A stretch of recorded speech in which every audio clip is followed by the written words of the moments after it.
madaling araw pa lang gising na ako. Kaya anong inatupag, nagsalang agad ng labahin. Alam mo, hindi na yata umaabot ng 3 araw dito. Lately ha, yun talaga yung napansin ko. Wala pang 3 araw, kating-kati na ako magsalang sa washing machine. Feeling ko malaking factor na inaddress ko talaga kung ano yung issue ko before. Bakit ako tinatamad magsalang? Which is, yung kailangan ko ngang iusog-usog pa yung washing machine. Ngayon kasi nakasteady, nakasalpak na lang talaga yung hose ng washing machine doon sa drainage hole namin. So anyway, meron pala akong bagong ice maker dito. This is from Aisin. Ang model number nito, IC30. Alam mo yung satisfying part dito, kapag tinatanggal mo yung protective film, mga scotch tape sa mga ganitong appliances. So meron lang siyang reminder sticker dito, which is aware naman na ako bilang pang ilang ice maker ko na to. Pangatlo yata. Yung isa kong ice maker, Aisin din yun. Color white and may orange combination yun. Nandun yun sa kabila. Dahil lagi naman nandun sina Pinggoy, nagiinom from time to time pag may mga handaan. Perfect talaga yung ice maker doon. Maaga din pala kami aalis ngayon dahil foundation day sa school ni Pinky. Meron silang dance performance doon. So nagbaon lang ako dito ng iced coffee namin ni Pinggoy, water para sa kids at saka wafer pang snacks nila. So saglit lang talaga kami doon dahil meron pa kasi akong tatapusing trabaho after. Etong isang layer dito sa storage basket namin, nakalaan lang yan para sa mga stuff ko lang talaga, para at least meron akong dedicated space dyan. Then meron din dyang dedicated space para sa mga products na pinapadala sa akin, yung mga extra stocks para sa mga bata, kay Pinggoy. Dumaan na rin pala ako dito sa bahay ni Papa dahil kailangan ko nga magawa ng content. Itong bagong mosquito net or screen door. So ayun, wala pala siya dito dahil nagpunta pala ng clinic. Kanina pa, nagbike daw siya. This time gusto ko na makasigurado na meron kami mauupo ang maayos, kaya naman maliban doon sa trolley cart na ginagamit namin pag nakamalengke, doon namin nilagay yung mga camping chair at saka folding chair para kay Kowa, para naman hindi kami hindi kami mangalay kakatayo while waiting, kasi usually kapag may mga ganitong events sa school ni Pinky, limited lang din naman yung mga upuan na pwede maupuan ng mga parents unless kung super aga mo. So ayan nga, sobrang cute ang mga kinder dito. Ang dami-daming kinder dito sa school nila. Nakakatuwa dahil ang kagaling ng mga bata. Parang in a short period of time, nakakabisado na nila yung dance step. Galing!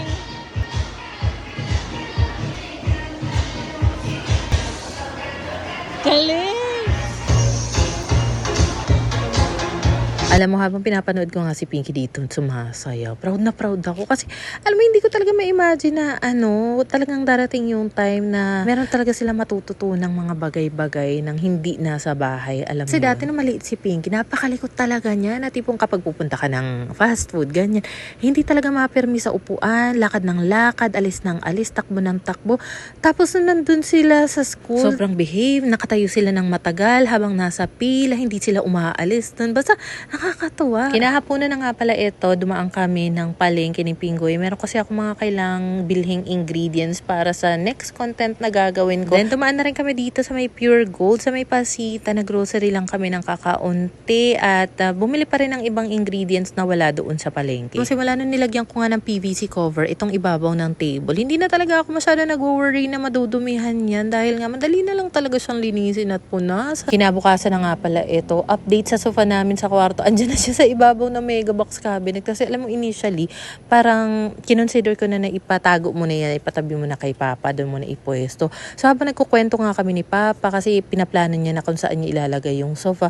Hindi ko talaga kaya palang i-let go yung sofa na yon, kahit ang dami nagko-question sa akin na bakit may sofa kami doon. Meron din pala ako mga bagong dating na parcel dito, kaya naman pinagbubuksan ko na para may itabi ko na nga doon sa loob ng storage cabinet ko from SIV Home Deco. Kita mo naman to si Kowa. Sobrang comfy ng pagkakada pa dito sa table sa labas. Sobrang sturdy niya kasi talaga. At yung mag-ama ko nga pala, pupunta sila sa kabila and supposedly, naaya kami ni Ate Ken na pumunta nga daw doon dahil magluluto ng laing, pork chop, ganyan. Pero sabi ko kasi, Ate Ken, ang dami kong gagawin trabaho ngayon. Hindi ako makakapunta. So sabi niya, sige, papadalhan na lang kita. So dito nga pala ako dumiretso kay Papa dahil nag-request ako sa kanya na palutoan mo naman ako ng sardinas sa may itlog. So ayan, at nagluto agad siya, nagsaing agad siya. siya, dito na ako mag-aalmusal. So, nung magtitimpla na sana ako ng kape, wala pala tubig tong thermos niya. Kaya naman, for the init tayo dito sa Takori. Naalala ko itong Takori na ito.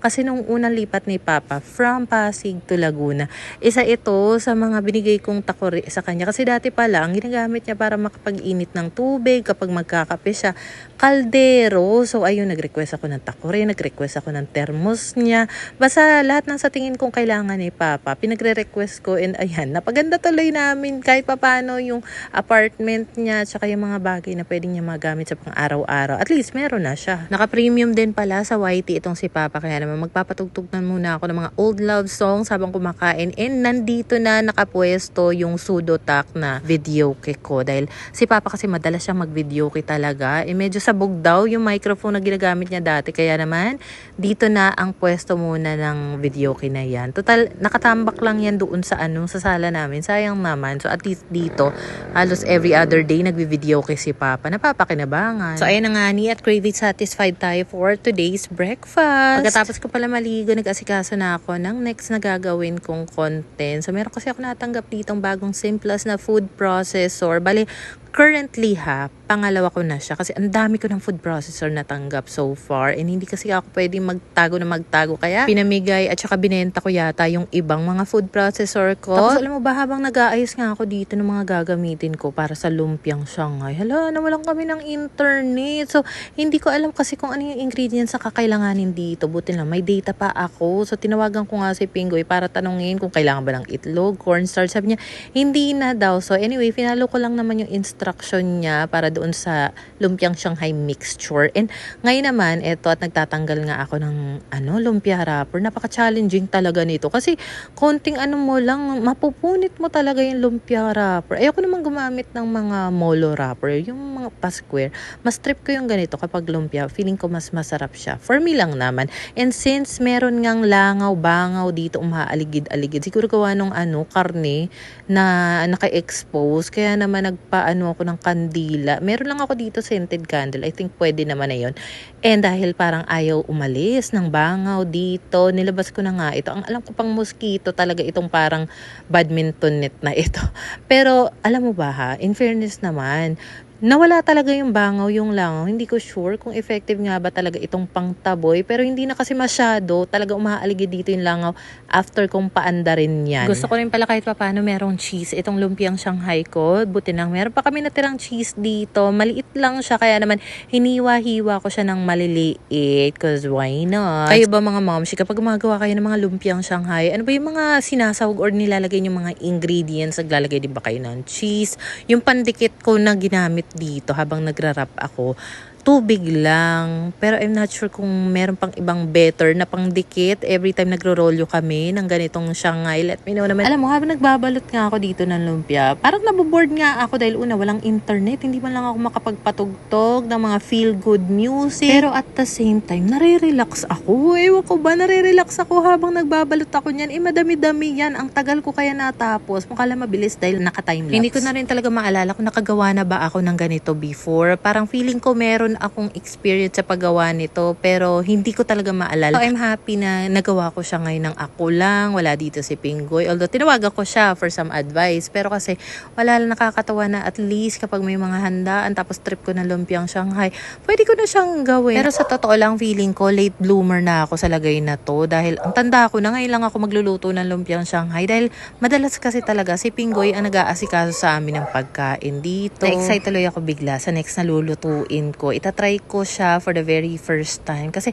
ang gusto kong magawa is kapag kunyari may handaan, yung tipong kaya ko naman. Kasi lagi lang ako umaasa kay Pingoy na siya magluluto, ganyan-ganyan. At least kahit pa paano kapag may mga handaan, meron naman akong maiambag na gawa ko, luto ko. Alam mo yun? Ang alam ko yung iba kapag gagawa ng lumpia mixture, magpiprito muna ng kakaunti para lang malasahan kung maalat ba, matabang. At dahil hindi ko nga nagawa yung mga bagay na yun, pinanghawakan ko na lang talaga yung instruction ni Pingoy kanina when it comes sa measurement, ang mga asin, paminta, and all that. I think naka around 35 to 38 pieces beses ng lumpiang Shanghai na gawa ko. So since dalawang storage container yon, yung isa nandoon sa freezer, yung isa naman nasa ref lang. So ayan na nga at matitikman na natin. And in fairness, nasarapan ako sa ginawa ko. Hindi sa nagbubuhat ako ng bangko kasi pinatikim ko rin siya kay Papa. Pinatikim ko rin siya doon sa anak ng landlord ko. Nasarapan din naman siya. Wala pa rin kaming internet. So niisip ko, maglaro tayo ng badminton. Buti na lang, meron pa akong ganitong badminton. Ready ka na bang matalo? Okay, round 1.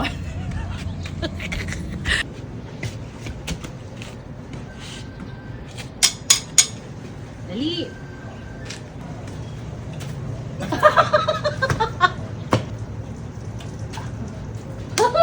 Okay. Lapit naman. Balik tayo. Pwede tayo makita tayo.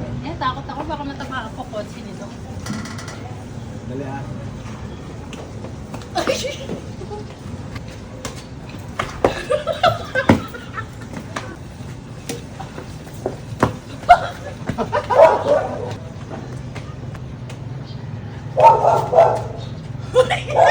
Alam mo, puro tawa lang kami ni Papa dito pero sobrang na-enjoy namin siya. At para mas maging challenging nga, sabi ko, ganito na lang pa. Ang dami kong hugasin. Sabi ko, sige, kung sino ang mananalo, siya ang hindi maghuhugas doon sa lababo ko. Ewan ko kay Papa, pumayag din naman. So talagang porsigido talaga ako manalo dito para hindi ako makapaghugas sa mga pinggan doon sa lababo. Alam mo, maganda tong laruin kapag hindi talaga mahangin. Nung mga medyo paggabi na, lumalakas na nga yung hangin, lalo na dito sa side ni Papa. Kaya from time to time, nakikipagpalit yan ng change court daw kami. Tapos meron pang isang shuttlecock na punta doon sa ibabaw ng bubong namin, sa may alulod. Di naman namin makuha agad. Buti na lang, meron pa kung extra mga shuttlecock dito. So naalala ko tuloy, di ba nauuso ngayon yung pickleball? Iba ba yung experience kapag nagpi-pickleball? Kasi hindi pa naman ako nakakapanood talaga ng laro na ganon. Pero parang na-curious tuloy ako. Kaya tennis. Ay, grabe naman talaga. Mag-badminton ka na nga muna dyan. Di ka nga makapag-zumba. Kung ano-ano pang sport na iisip mo. So inabot na nga kami ng gabi, kakalaro. At sino ang nanalo? Ako po. After namin maglaro, tumambay lang talaga kami ng upo sa labas. Dahil wala nga kaming internet. Nakaka-board naman sa loob. Tapos lumabas din yung anak ng landlord namin. For the chikahan kami, ang tagal namin kwentuhan ng kwentuhan hanggang sa lumabas yung landlord ko. Bumalik na yung internet. Hala, tuwang-tuwa talaga kami. Kanya-kanya kaming pasok sa mga bahay namin. Tapos nag-message na rin pala ako kay Pinggoy na may internet na para makauwi na rin sila. Kasi feeling ko, inaabangan din ni Pinggoy na bumalik yung internet. Kasi I'm thinking, kapag wala pa rin internet overnight, doon talaga ako makikitulog sa kabila, kala Ate Ken. Nagdala na rin pala si Papa dito ng kanin dahil nakapagsaing na siya at ang uulamin namin ay itong lumpiang Shanghai. So next time, kapag gagawa ako ng lumpia, medyo dadamihan ko naman siya para meron kaming stock sa palagi sa freezer, meron ding pang stock si Papa doon. Alam mo, laking bagay rin talaga na nalinisan ko talaga itong area na ito. Nagkaroon kami ng malaking storage cabinet kasi ayan, nagagamit na ulit namin ng husto itong lamesa dito. Feeling ko, mas maaliwalos talaga siya kumpara noon na parang ayoko tumambay dyan sa labas kasi parang ang gulo-gulot sa mata, ang gulo-gulot tignan, parang hindi ako nare-relax. So pagkatapos nga namin kumain, dumating na rin yung mag-aama ko, tapos nagulat ako, naririnig ko yung boses ni Ate Ken. So kasama pala si Ate Ken, sina Joni, sina Isis at Betty na dito daw sila mag-i-stay, hangout, tambay lang at kita mo naman, matutulog na lang. Nagpalit pa nga ng ganitong gown, dress, itong bunso ko, nakakaloka. Ito yung dress na binili ko for Pink noon dahil meron kaming inattenda na kasal ng kapatid ni Pinggoy na si Shera, and ngayon, hindi na siya kasya kay Pinky. Kay Kowa na siya kasya. So anyway, meron pa iced coffee dito si Pinggoy dahil magpupuyat kami. And si Joni meron pang pa-pizza dito. So yung mga pizza flavor na napili ay Hallelujah Mozzarella. So yun yung cheese pizza at saka pepperoni. Paborito yan ni Icy. So kain na muna tayo guys. At ayun lang naman yung mga ganap nitong mga nakaraan sa buhay ng Mom Sheena. Thank you guys for watching.